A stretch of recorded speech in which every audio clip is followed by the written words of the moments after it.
This is the Section 1.2 Mathcast. It contains 4 lessons.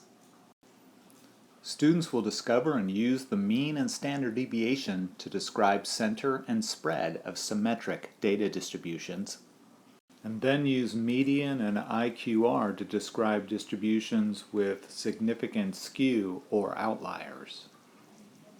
The necessary differences between population and sample calculations for variance and standard deviation is explored. Students will learn specific ways and language to compare quantitative data sets, including graphical comparisons, comparison of shapes, comparison of centers, and comparing the spread and outliers if appropriate.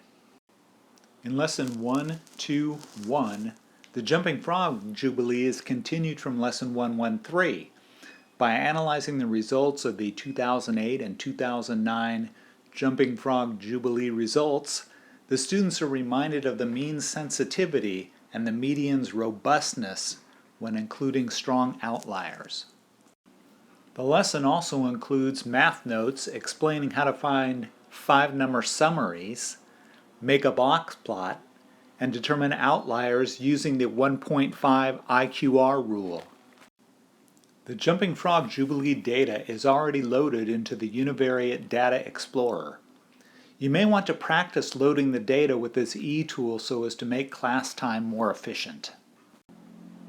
So select the Univariate Data Explorer and Grapher. When it opens, you'll have the option to change to 2 data sets on the slider. Going to the first data set, select the Choose button and scroll down to 2008 Jumping Frogs and hit Load. Then scroll down to the second data set, again hit Choose. Scroll until you find 2009 Jumping Frogs. Select Load. And then up at the top you can see there are histograms where you can select things like summary statistics, box plots, etc. If your students don't have access to this e-tool, or you have no way of displaying it for the class, you will need to prepare histogram posters as described in the Lesson 1.2.1 Teacher Notes. Lesson 1.2.1 and the following lessons have students make histograms from small sorted data sets. Experience has shown students spend far more time learning to make their calculators display a histogram than simply sketching them directly from an array of sorted data values. Calculators are not necessary for making histograms throughout the course and will in fact slow things down. Remember to emphasize the concept of reasonable representation when your students are making their graphs. However, histograms and box plots should be drawn approximately to scale, otherwise the distribution shapes they're trying to show are meaningless, and they should include axis labels. The mode is never referred to or used in this course. There is a detailed explanation of why in the mathematical background section of the Lesson 1.2.1 Teacher Notes. In Lesson 1.2.2, students calculate variance and standard deviation by hand and with the calculator on several small data sets. It's important to note that in this course, informally the standard deviation represents a typical distance one could expect to find a value from the mean. You might wish to practice this technique before class to make sure that things are running smoothly. The mean absolute deviation is considered in Problem 138, Part B and C, but in 139, taking the absolute value is abandoned in favor of squaring numbers to remove negatives because the inverse function of a square is a quadratic. Lesson 1.2.3 features the planet Claire exploration, where students learn by example 2 important facts about variance.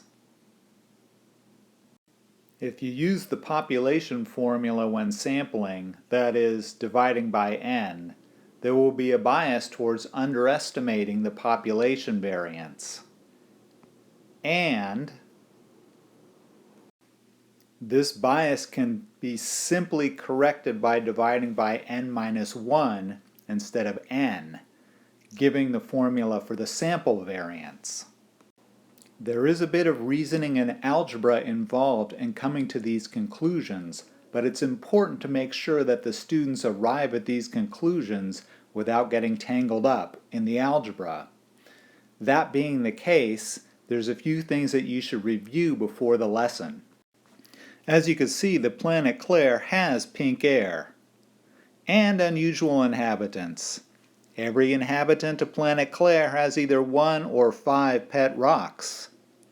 These pet rock owners are in equal proportion, and they number in the millions. In problem 1-46, the students are asked to find the mean pet rock ownership of a citizen on planet Claire. Hopefully they can reason this to be 3 rocks per person. The underlying algebra would look like this. We don't know how many people are on planet Claire, but we can use variables in their place to find the average, and we do know that the same number of people have 1 pet rock as have 5 pet rocks. Substitution gives and simplifies to 3 rocks. Part B asks for the population variance, and while it's unlikely your students are going to be able to come up with this right away, it is worth letting them struggle with it a bit, but not at the expense of the overall lesson of the day. As you can see, the algebra is very similar to what was used to find the average in Part A. Problem 47, Part A, asks the students to come up with every possible sample of size 2 from planet Claire. And in Part B, apply the population variance formula to every possible sample. In problem 48, students are asked to find an average of all of the variances from Part B. At this point, they could come up with their first very important conclusion that using the population variance formula on a sample would seriously underestimate the population variance. Now in parts B and C, when the sample variance formula using n-1 is applied to the samples and the variances are averaged, the next big conclusion is obtained, that the bias disappears using n-1. As a result of this, 2 questions may arise in your class. Where is the bias coming from? That's not readily apparent. And why does something as simple as dividing by n-1 fix the bias? Here are the variance calculations shown again when using n instead of n-1 as the denominator. Notice these situations where the variance calculated to 0. That's because the sample mean was drawn artificially close to the data points and a long way from the actual population mean of 3 rocks. So it's the fact that the sample average has to be used in these sample situations that is causing the bias. Why does dividing by n-1 fix this problem? How about dividing by n minus the square root of 2 or n minus pi? Why is it something so simple as 1? Well, the 1 is because exactly 1 estimated statistic, the sample mean, was used to find the sample standard deviation.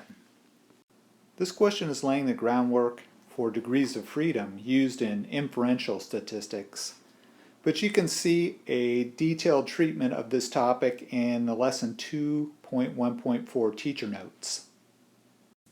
Lesson 124 formalizes the language and steps necessary to describe and compare quantitative data sets. Lesson 124 contains the 36 holes of golf activity. If you're planning on collecting data with this activity, there is quite a bit of preparation involved, the details of which can be found in the teacher notes. This is not meant to be a multi-day activity, so make sure that you emphasize to your students The data collection should only take 15 or 20 minutes, and then the analysis of the data has to begin.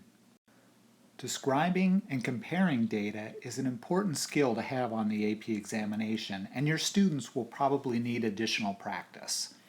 The problem generator can make some excellent problems for doing this. Be careful that when students are comparing data, that they are actually making comparisons rather than describing the two distributions separately.